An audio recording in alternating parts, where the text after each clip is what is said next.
This reading by Stewart Wills. Moby Dick by Herman Melville. Chapters 22 through 25.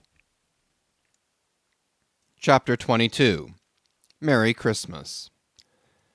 At length, towards noon, upon the final dismissal of the ship's riggers, and after the Pequod had been hauled out from the wharf, and after the ever-thoughtful Charity had come off in a whaleboat, with her last gift, a nightcap for Stubb, the second mate, her brother-in-law, and a spare Bible for the steward. After all this, the two captains, Peleg and Bildad, issued from the cabin, and turning to the chief mate, Peleg said, "Now, Mr. Starbuck, are you sure everything is all right? Captain Ahab is all ready. Just spoke to him. Nothing more to be got from shore, eh? Well, call all hands then. Muster 'em aft here, blast 'em." "No need of profane words, however great the hurry, Peleg," said Bildad. "But away with thee, friend Starbuck, and do our bidding."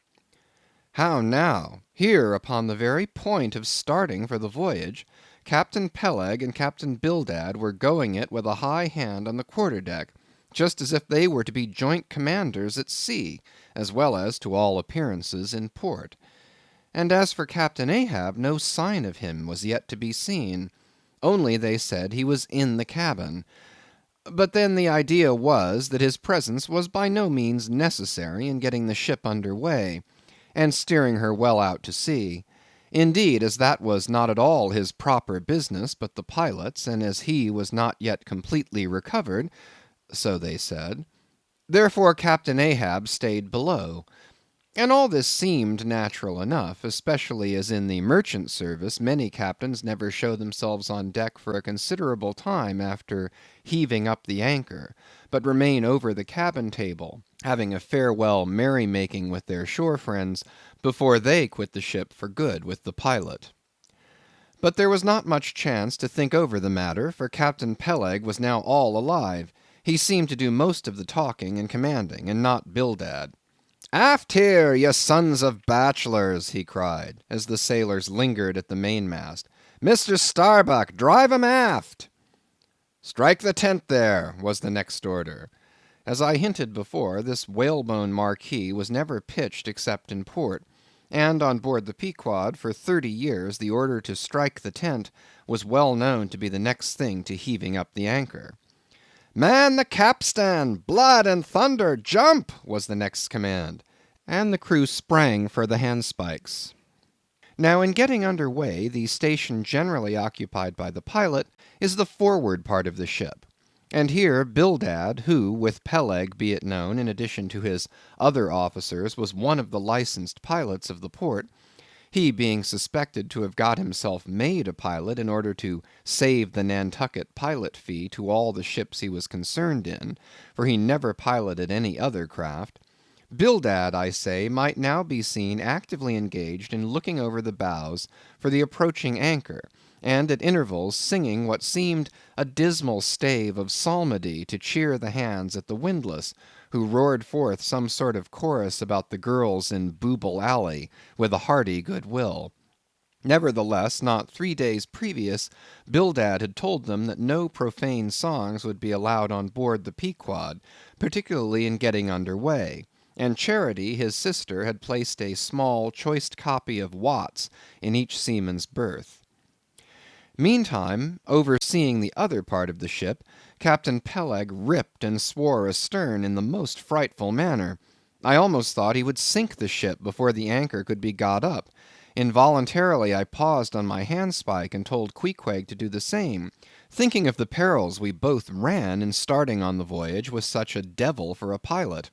I was comforting myself, however, with the thought that in pious Bildad might be found some salvation, spite of his 777th lay, when I felt a sudden sharp poke in my rear, and turning round was horrified at the apparition of Captain Peleg in the act of withdrawing his leg from my immediate vicinity. That was my first kick. "Is that the way they heave in the merchant service?" he roared. "Spring, thou sheephead, spring, and break thy backbone. Why don't ye spring, I say, all of ye? Spring! Quohog! Spring, thou chap with the red whiskers! Spring there, Scotch cap! Spring, thou green pants! Spring, I say, all of ye, and spring your eyes out!" And so saying, he moved along the windlass, here and there using his leg very freely, while imperturbable Bildad kept leading off with his psalmody. Thinks I, Captain Peleg must have been drinking something to-day. At last the anchor was up, the sails were set, and off we glided.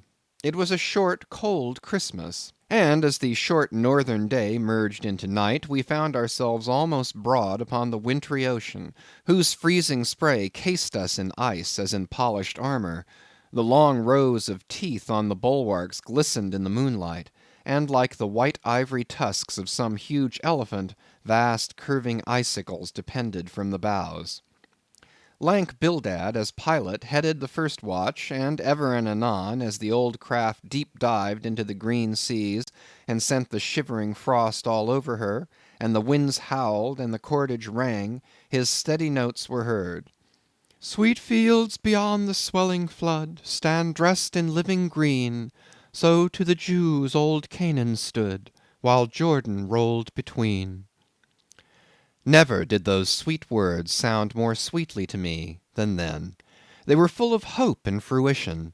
Spite of this frigid winter night in the boisterous Atlantic, spite of my wet feet and wetter jacket, there was yet, it then seemed to me, many a pleasant haven in store, and meads and glades so eternally vernal that the grass shot up by the spring, untrodden, unwilted, remains at midsummer. At last we gained such an offing that the two pilots were needed no longer.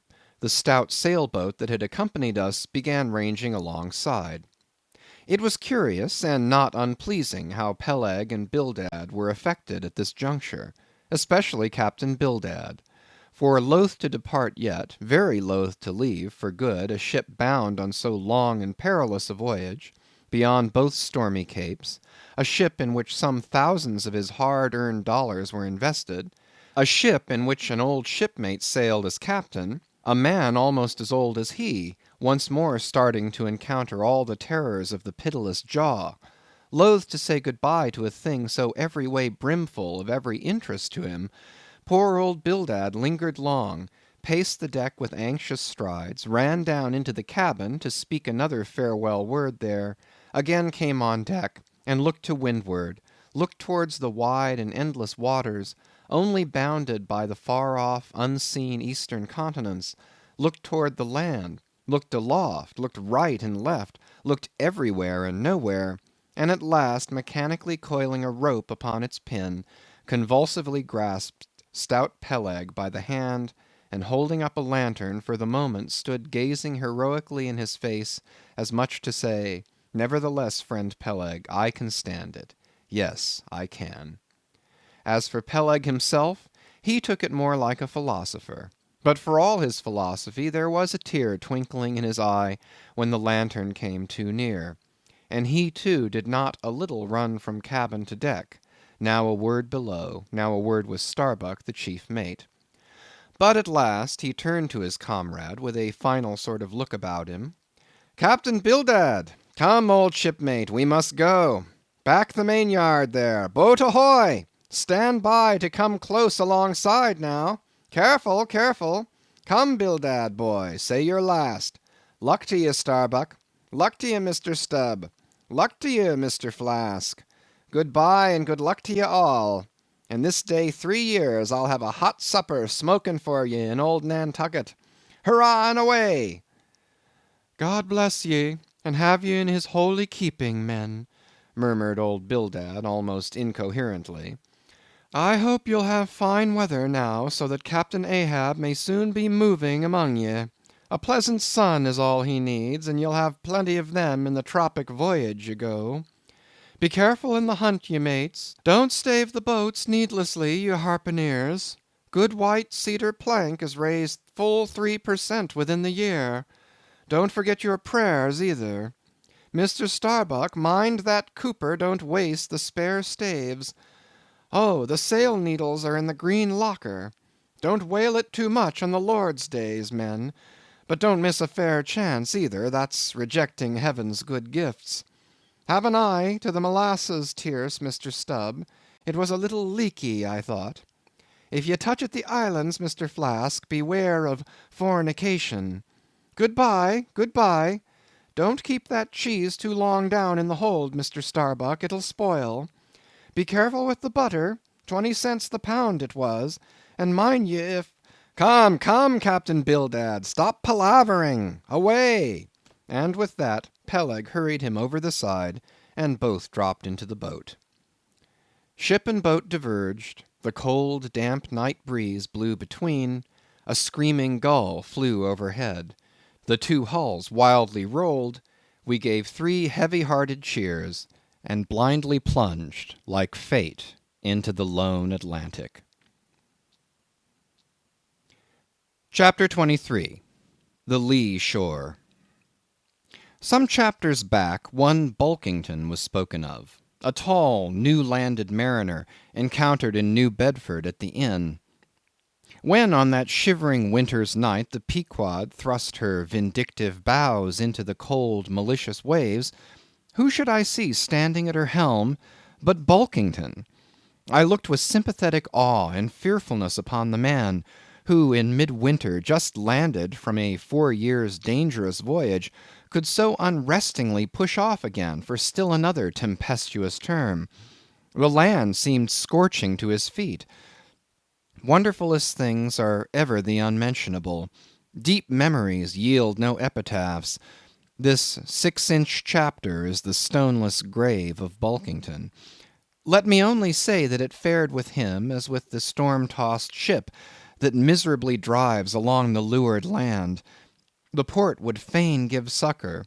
The port is pitiful. In the port is safety, comfort, hearthstone, supper, warm blankets, friends, all that's kind to our mortalities. But in that gale, the port, the land, is that ship's direst jeopardy. She must fly all hospitality. One touch of land, though it but graze the keel, would make her shudder through and through. With all her might she crowds all sail offshore.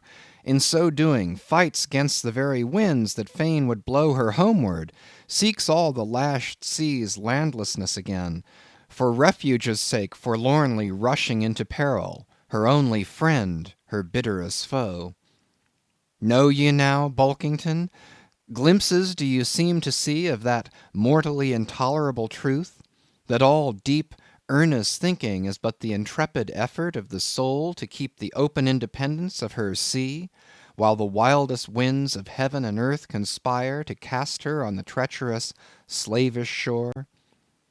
But as in landlessness alone resides highest truth, shoreless, indefinite as God, so better it is to perish in that howling infinite than be ingloriously dashed upon the lee, even if that were safety. For worm-like then, oh, who would craven crawl to land? Terrors of the terrible. Is all this agony so vain? Take heart, O Bulkington. Bear thee grimly, demigod. Up from the spray of thy ocean perishing, straight up leaps thy apotheosis. Chapter 24. The Advocate. As Queequeg and I are now fairly embarked in this business of whaling, and as this business of whaling has somehow come to be regarded among landsmen as a rather unpoetical and disreputable pursuit, therefore I am all anxiety to convince you, ye landsmen, of the injustice hereby done to us hunters of whales. In the first place, it may be deemed almost superfluous to establish the fact, that among people at large, the business of whaling is not accounted on a level with what are called the liberal professions. If a stranger were introduced into any miscellaneous metropolitan society, it would but slightly advance the general opinion of his merits, were he presented to the company as a harpooneer, say. And if in emulation of the naval officers he should append the initials S.W.F., sperm whale fishery, to his visiting card, such a procedure would be deemed preeminently presuming and ridiculous. Doubtless one leading reason why the world declines honoring us whalemen is this. They think that at best our vocation amounts to a butchering sort of business, and that when actively engaged therein we are surrounded by all manner of defilements. Butchers we are, that is true. But butchers also, and butchers of the bloodiest badge, have been all the martial commanders whom the world invariably delights to honor. And as for the matter of the alleged uncleanliness of our business, you shall soon be initiated into certain facts, hitherto pretty generally unknown, and which, upon the whole, will triumphantly plant the sperm whale ship at least among the cleanliest things of this tidy earth. But even granting the charge in question to be true, what disordered slippery decks of a whale ship are comparable to the unspeakable carrion of those battlefields from which so many soldiers return to drink in all ladies' plaudits?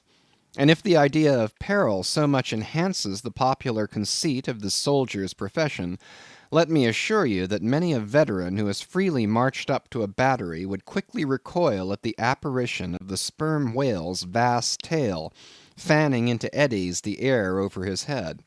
For what are the comprehensible terrors of man compared with the interlinked terrors and wonders of God?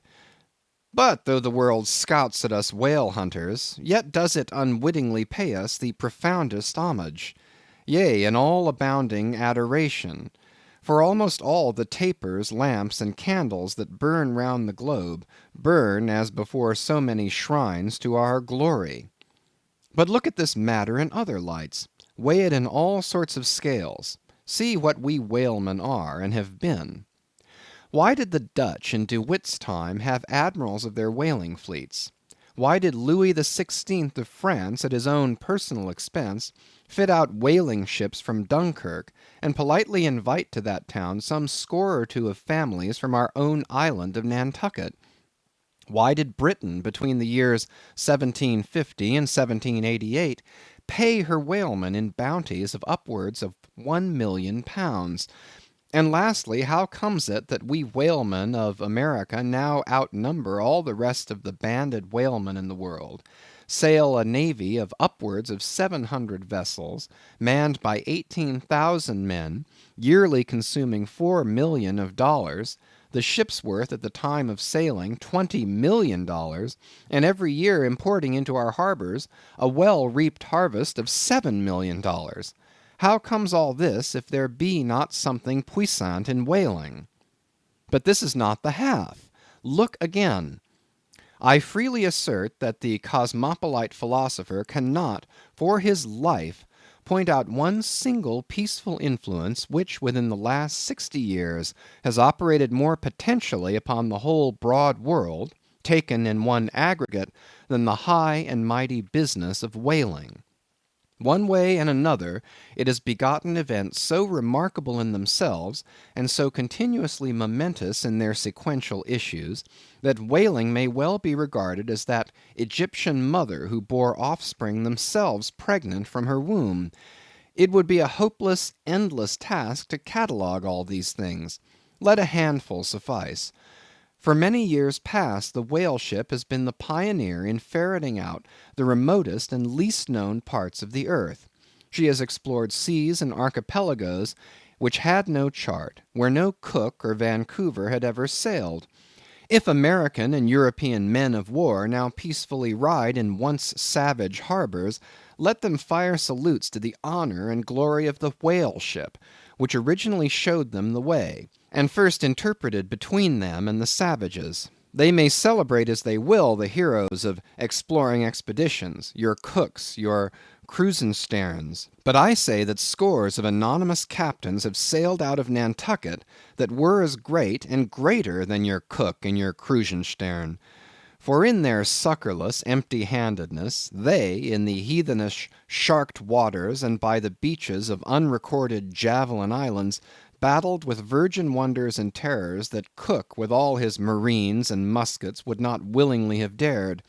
All that is made such a flourish of in old South Sea voyages, those things were but the lifetime commonplaces of our heroic Nantucketers. Often adventures which Vancouver dedicates 3 chapters to, these men accounted unworthy of being set down in the ship's common log. Ah, the world! Oh, the world! Until the whale fishery rounded Cape Horn, no commerce but colonial, scarcely any intercourse but colonial, was carried on between Europe and the long line of the opulent Spanish provinces on the Pacific coast. It was the whalemen who first broke through the jealous policy of the Spanish crown touching those colonies; and if space permitted, it might be distinctly shown how from those whalemen at last eventuated the liberation of Peru, Chili, and Bolivia from the yoke of old Spain, and the establishment of eternal democracy in those parts. That great America on the other side of the sphere, Australia, was given to the enlightened world by the whaleman. After its first blunder-born discovery by a Dutchman, all other ships long shunned those shores as pestiferously barbarous. But the whale ship touched there. The whale ship is the true mother of that now mighty colony.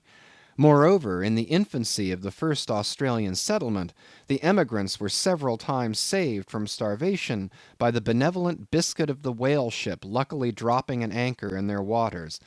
The uncounted isles of all Polynesia confess the same truth, and do commercial homage to the whale ship that cleared the way for the missionary and the merchant, and in many cases carried the primitive missionaries to their first destinations.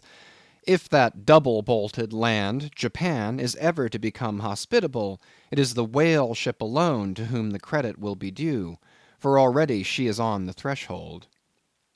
But if, in the face of all this, you still declare that whaling has no aesthetically noble associations connected with it, then I am ready to shiver 50 lances with you there, and unhorse you with a split helmet every time. The whale has no famous author, and whaling no famous chronicler, you will say. The whale no famous author, and whaling no famous chronicler? Who wrote the first account of our Leviathan? Who but mighty Job? And who composed the first narrative of a whaling voyage? Who but no less a prince than Alfred the Great, who with his own royal pen took down the words from Other, the Norwegian whale hunter of those times? And who pronounced our glowing eulogy in Parliament? Who but Edmund Burke? True enough, but then whalemen themselves are poor devils. They have no good blood in their veins. No good blood in their veins! They have something better than royal blood there.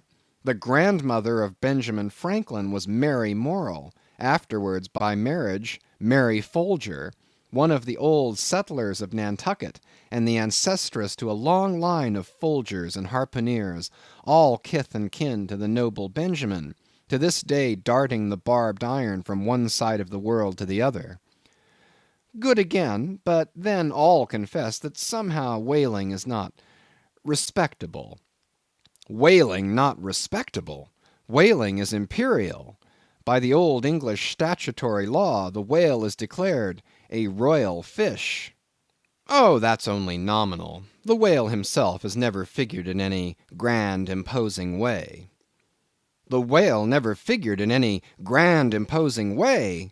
In one of the mighty triumphs given to a Roman general upon his entering the world's capital, the bones of a whale, brought all the way from the Syrian coast, were the most conspicuous object in the symboled procession. Footnote: see subsequent chapters for something more on this head. End of footnote. Grant it, since you cite it, but say what you will, there is no real dignity in whaling. No dignity in whaling! The dignity of our calling the very heavens attest. Cetus is a constellation in the south. No more! Drive down your hat in the presence of the Czar, and take it off to Queequeg. No more! I know a man that in his lifetime has taken 350 whales. I account that man more honorable than that great captain of antiquity who boasted of taking as many walled towns.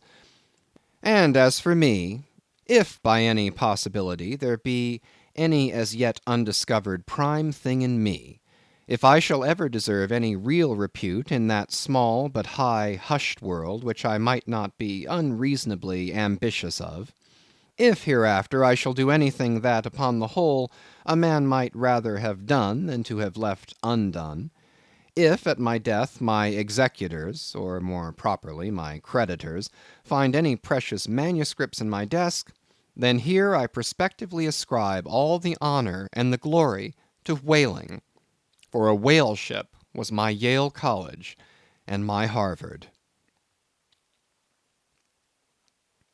Chapter 25. Postscript. In behalf of the dignity of whaling, I would fain advance naught but substantiated facts, but after embattling his facts, an advocate who should wholly suppress a not unreasonable surmise, which might tell eloquently upon his case, such an advocate, would he not be blameworthy? It is well known that at the coronation of kings and queens, even modern ones, a certain curious process of seasoning them for their functions is gone through. There is a salt cellar of state, so called, and there may be a castor of state. How they use the salt precisely, who knows? Certain I am, however, that a king's head is solemnly oiled at his coronation, even as a head of salad. Can it be, though, that they anoint it with a view of making his interior run well, as they anoint machinery? Much might be ruminated here concerning the essential dignity of this regal process, because in common life we esteem but meanly and contemptibly a fellow who anoints his hair, and palpably smells of that anointing. In truth, a mature man who uses hair oil, unless medicinally, that man has probably got a quaggy spot in him somewhere. As a general rule, he can't amount to much in his totality. But the only thing to be considered here is this: what kind of oil is used at coronation? Certainly it cannot be olive oil, or macassar oil, nor castor oil, nor bear's oil, nor train oil, nor cod liver oil. What then can it possibly be but sperm oil in its unmanufactured, unpolluted state, the sweetest of all oils? Think of that, ye loyal Britons! We whalemen supply your kings and queens with coronation stuff. End of chapters 22 to 25.